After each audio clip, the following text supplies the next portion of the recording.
আমাদের মাঝে আরো উপস্থিত রয়েছেন শেরেবাংলা নগর থানার ছাত্র দলের সংগ্রামী সদস্য সচিব, বিএনপি যুবদল, ছাত্রদল, মহিলা দলের নেতৃবৃন্দ, তেজগাঁ কলেজের নেতৃবৃন্দ, উপস্থিত ভাইরা সবাইকে জানাচ্ছি আমার ব্যক্তিগত পক্ষ থেকে সংগ্রামী শুভেচ্ছা অভিনন্দন।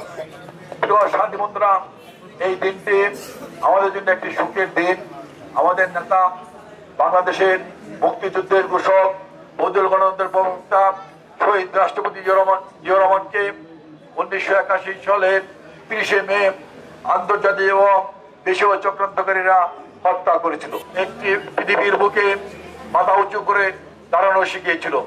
বাংলাদেশের তলাহীন জুলি হিসাবে একসময় আখ্যায়িত করা হয়েছিল। সেই তলাহীন জুলি থেকে বাংলাদেশে একটি শক্ত সহ্য করে আপসীন ভাবে তিনি দীর্ঘ 9 বছর। আজকে নতুন করে বাংলাদেশের বিরুদ্ধে চক্রান্ত হচ্ছে, ষড়যন্ত্র হচ্ছে।